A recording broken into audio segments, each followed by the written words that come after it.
ए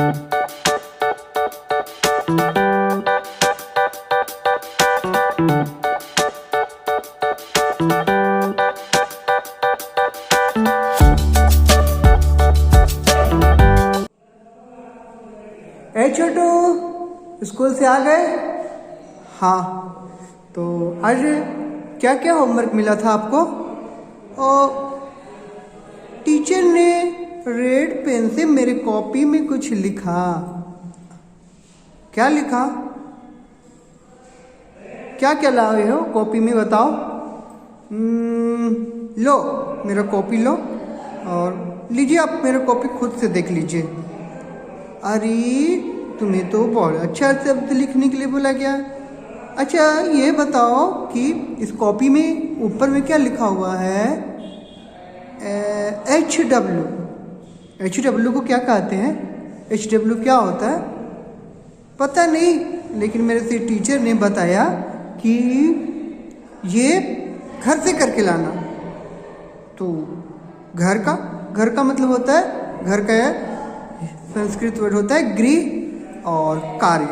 तो जो घर से करके लाना होता है, जो काम विद्यालय से घर से करके लाना होता है, घर से जो काम हम करके लाते हैं उसे गृह कार्य कहते हैं। मतलब जो गृह के लिए कार्य हो उसे गृह कार्य। हाँ बच्चों, तो आपको लग रहा होगा कि मैं क्या बोले जा रहा हूँ। तो मैं आज आप लोग को सिखाने जा रहा हूँ संक्षिप्तीकरण। संक्षिप्तीकरण का मतलब होता है, संक्षिप्तीकरण जिसे हिंदी में तामास कहते हैं। क्या कहते हैं? तामास, संक्षिप्तीकरण। तो आज हम लोग संक्षिप्तीकरण सीखेंगे। समास, जैसे आप एग्जाम में या अपने वर्ग में पढ़ते होंगे 10 आनंद, 10 है आनंद जिसके, समास विग्रह और समास को जानेंगे। तो आशा होगी कि तो मैं अपना परिचय दे देता हूँ। मैं आपका विकास कुमार रंजन, मेरे विद्यालय का नाम है बगला कन्या मध्य विद्यालय शालम गोमिया, और मैं आज आपको समास पढ़ाऊँगा। समास के 6 भेद होते हैं और उसकी परिभाषा को पढ़ाऊँगा, और आशा होगी कि आप इसे समझ पाएंगे, समझ जाएंगे। तो चलिए स्टार्ट करते हैं। समास। समास का तात्पर्य है संक्षिप्तीकरण। इसका शाब्दिक अर्थ होता है छोटा रूप। जब 2 या 2 से अधिक शब्दों से मिलकर जो नया और छोटा शब्द बनता है उस शब्द को समास कहते हैं। समास का मतलब होता है संक्षिप्तीकरण, मतलब एक छोटा रूप में करना। कोई बड़ा चीज़ है तो उसे बड़ा कर देना, वह छोटा कर देना। समास विग्रह। समासिक शब्दों के बीच संबंध को स्पष्ट करने को समास विग्रह कहते हैं। विग्रह के बाद समासिक शब्द गायब हो जाते हैं, अर्थात जब समस्त पद के सभी पद अलग अलग किए जाते हैं उसे समास विग्रह कहते हैं। जैसे माता पिता, माता और पिता, मतलब जो बड़ा शब्द था उसको समास के द्वारा छोटा किया गया। और समास विग्रह का मतलब होता है कि जो छोटा शब्द है उसको फिर से बड़ा कर देना। समास। समास का तात्पर्य, समास का यहाँ उदाहरण बताया जा रहा है। जैसे 10 है आनंद जिसके, तो इसे संक्षिप्तीकरण किया गया है 10 आनंद। अवसर के अनुसार इसको संक्षिप्तीकरण किया गया है यथावसर। पुरुषों में सी, उसे संक्षिप्तीकरण किया गया है पुरुष सी। मुनियों में श्रेष्ठ, इसे संक्षिप्तीकरण किया गया है मुनि श्रेष्ठ। तो बच्चे उदाहरण और परिभाषा दोनों को ध्यान से देखें और समझते चले। और समास के हम अभी भेद जानेंगे। तो सबसे पहला है अव्ययी भाव समास, तत्पुरुष समास, कर्मधारय समास, द्विगु समास, द्वंद्व समास, बहुब्रीहि समास।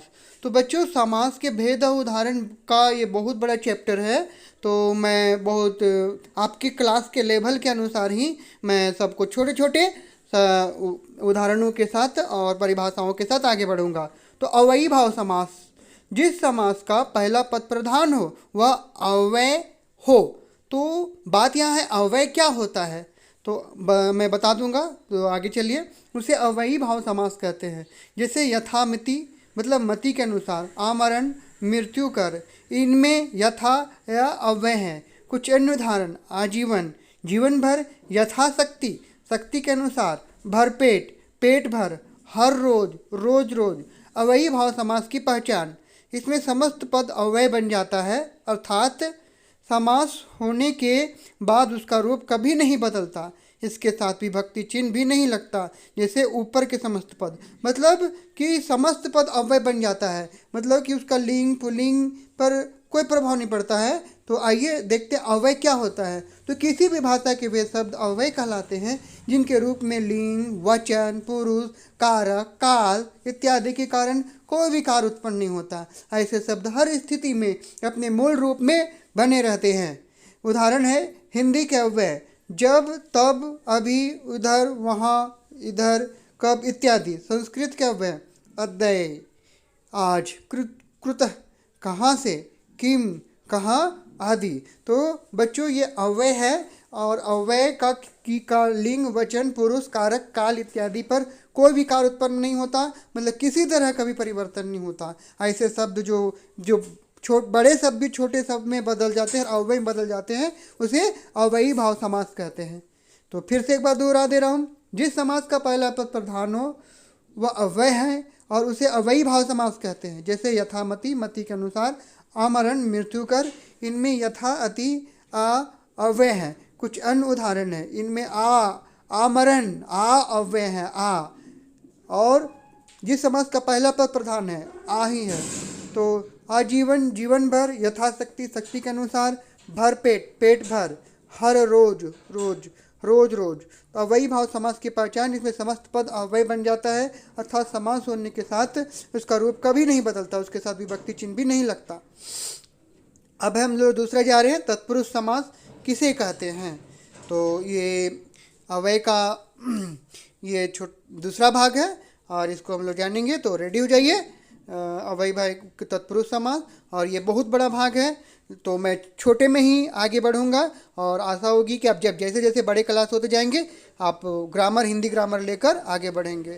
तो तत्पुरुष समास, जिस समास का उत्तर पद, मतलब पहला पद में उत्तर पद अर्थात अंतिम पद प्रधान हो, उसे तत्पुरुष समास कहते हैं। जैसे गगन चुंबी, गगन को चूमने वाला, सुख प्राप्त, सुख को प्राप्त। तत्पुरुष समास के भेद, तत्पुरुष समास के दो भेद है, व्याधिकरण तत्पुरुष, समानिधिकरण तत्पुरुष। अब व्याधिकरण तत्पुरुष का है कर्म, करण, संप्रदान, आपादान, संबंध, अधिकरण। और समानाधिकरण तत्पुरुष के हैं तो कर्म धारण द्विगु, नौ, मध्यम, पदलोपी प्रदि, उपपद, और फिर अलुक, मयूर, वंशकादि। तो बच्चों इसको वीडियो को रोक के आप इसके लिखिए, और आपको इतना डिटेल में नहीं जाना है, केवल परिभाषा में रखना है। जिस समास का तो उत्तर पद प्रधान हो और अंतिम पद प्रधान, अंतिम पद, जिस समास का उत्तर पद अर्थात अंतिम पद प्रधान हो। तत्पुरुष समास के प्रकार तो देखिए, सब जितना मैं बताया वो सब के उदाहरण के साथ समझा दे रहा हूँ। तो ज्ञातव्य, विग्रह में जो कारक प्रकट हो उसे कारक वाला समास कहते हैं। कारक पर कर्ता ने, कर्म को, ये सब है। तो कर्म तत्पुरुष, गिरहट कट, गिरह से कटने वाला। करण तत्पुरुष, मन चाहा, मन से चाहा। संप्रदान तत्पुरुष, रसोई घर, रसोई के लिए घर। आपादान तत्पुरुष, देश से निकाल, देश से निकाल। संबंध तत्पुरुष, गंगा जल, गंगा का जल। तो ये सभी को समझने के लिए आपको सबसे पहले कारक जानना होगा। कर्ता ने, कर्म को, करण से, संप्रदान के लिए, आपादान से। ये सभी बच्चे आप हिंदी ग्रामर से ये कीजिए, उसको तैयारी कीजिए।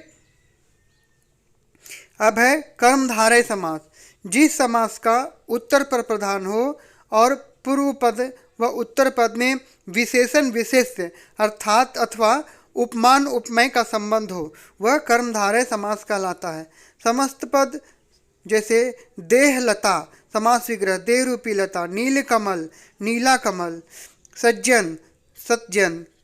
समस्त पद दही बड़ा, दही में डूबा बड़ा, पीताम्बर, पीलाम्बर, नरसिंह, नरसिंहों में सामान।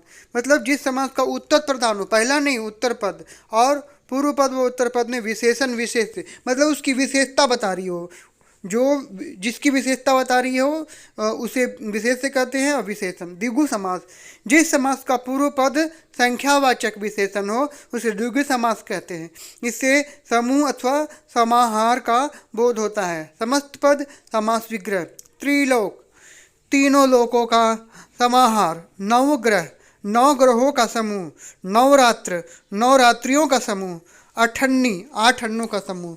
मतलब जितना भी शब्द है और उसके आगे अगर संख्यावाचक आ रहा है तो वो द्विगु समास में चला जाएगा। मतलब जिस समास का पूर्व पद संख्यावाचक हो, मतलब जिससे काउंटिंग किया जा सकता है, उसे द्विगु समास कहते हैं।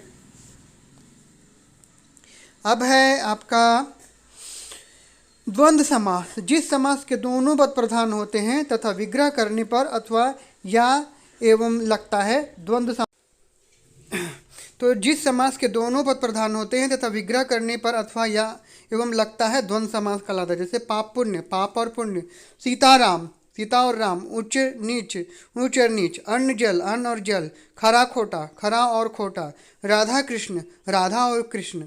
मतलब कि योजक चिन्ह लगा रहेगा। जिस समास के दोनों पद प्रधान होते हैं तथा विग्रह करने पर और अथवा यह लगा। देखिए बच्चे यहाँ पर ध्यान से देखिएगा, योजक चिन्ह, खरा खोटा, अन्न जल, बहुब्रीहि समास। जिस समास के दोनों पद अप्रधान हो और समस्त के अर्थ में अतिरिक्त कोई सांकेतिक अर्थ प्रधान हो, उसे बहुब्रीहि समास कहते हैं। मतलब कुछ दूसरा मीनिंग निकले।